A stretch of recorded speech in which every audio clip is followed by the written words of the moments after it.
I know what you're thinking. Where have I been the last couple of months? Well, I can safely say I have returned. And today, we're going to read some books. Smoke. The sequel to Burned. Well, of course, if you get burned, then of course, Smoke, it's by Ellen Hopkins, the #1 New York Times best-selling author, so, Anyway, some things you can't take back, no matter how much you wish you could, no matter how hard you prayed to. Some all-powerful miracle maker, some supposed god of love, one you struggle to believe exists because if he did, things wouldn't be so out of control, and you wouldn't be sucked dry of love and left to be crushed like old brittle bones that are easily grown into dust. Hindsight is useless when looking back over your shoulder at deeds irreversible. I'm sorry, but that's literally how it's done. See these?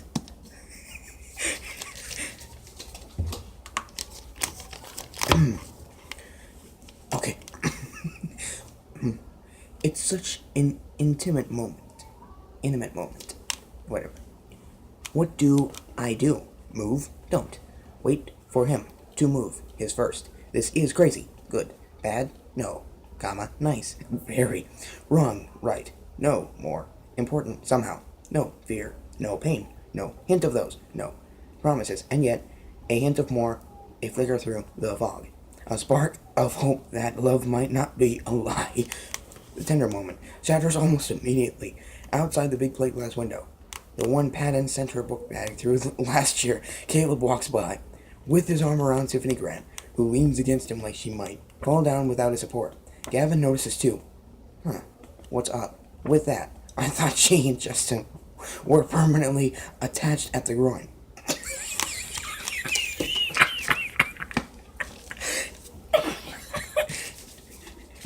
I was literally reading it like that too. It's C. Next. Okay. Harry Potter and the Deathly Hallows. This is the 7th/final book of the series, before the Cursed Trial came out. Okay. Okay.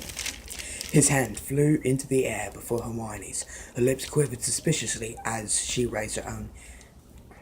Outvoted, Harry. Sorry, said Ron, clapping him on the back. Fine, said Harry, half amused, half irritated. Only, once we've seen Lovegood, let's try and look for some more Horcruxes, shall we? Where do the Lovegoods live, anyway? Do either of you know? Yeah, they're not far from my place, said Ron. I don't know exactly where, but Mum and Dad always point towards the hills whenever they mention them. Shouldn't be hard to find. When Hermione had returned to her bunk, Harry lowered his voice. That's my British accent, I guess, for whenever I read this. Next one is Hit. Get it? Hit.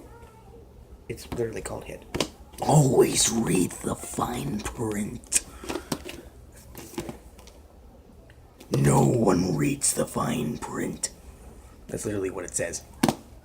The story continues. Let's see.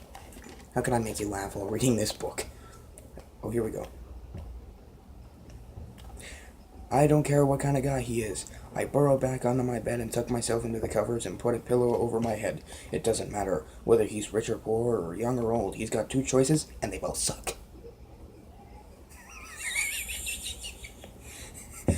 Let me read that last sentence again.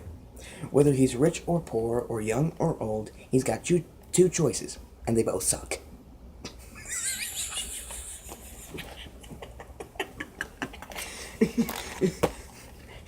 Right there. I was reading it right there. Okay. Next one. Percy Jackson and the Olympians, the Demigod Files. Why does a sword look like a trident? I don't know. Young demigods. Brace yourselves for a peek inside the highly classified demigod files, compiled by Camp Half-Blood senior scribe Rick Riordan. These top-secret archives include 3 of Percy Jackson's most perilous adventures, behind-the-scenes interviews with your favorite characters, if not a DVD, a map of Camp Half-Blood, and more. Become an authority on Percy's world with this must-have guide to the Percy Jackson and the Olympian series, etc., etc., etc. For some reason, Disney did this. Let's read it. No. They're secrets. I'm not giving those away. Get it? Castle in the air.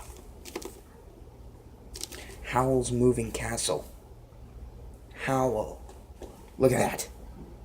That's actually the character's name. And why is it a castle in the air? In fact, why is he a flying goblin? That makes no sense. Anyway. Dank shadow passed across him. Perhaps that was when they melted through the wall, and then bright sunlight. The dog lifted its head into the sunlight, puzzled. Abdullah squinted sideways across his chains and saw a high wall rear in front of them, and then fall below as the carpet rose smoothly over it.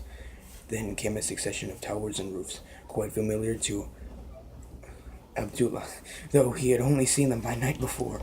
And after that, the carpet went planing down toward the outer edge of the bazaar, for the palace of the Sultan was indeed only 5 minutes' walk from Abdullah's booth.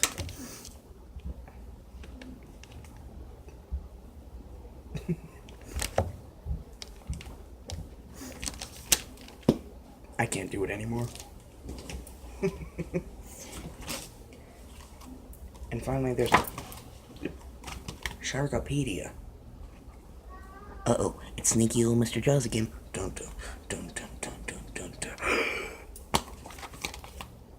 It's from Shark Week. The complete guide to everything shark. It should say shark related.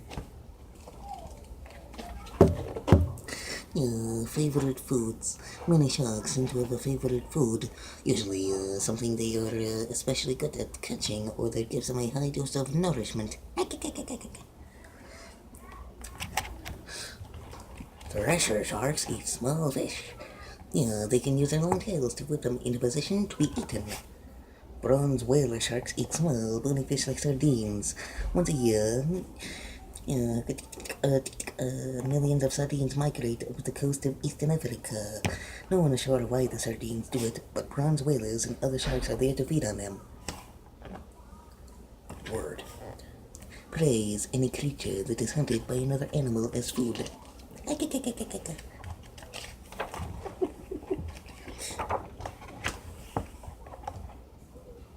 Here's something called a mermaid's purse. A mermaid's purse.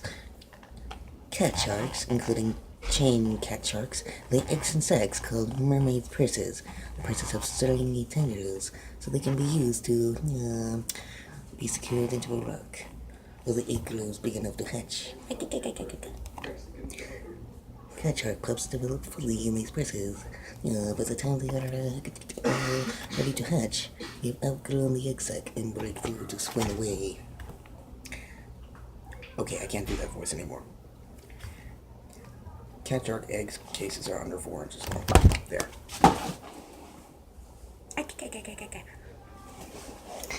But that is Sharkopedia. A lot of interesting facts about here. Anyway, I'm back on YouTube, guys. By the way, thank you for 12 subscribers.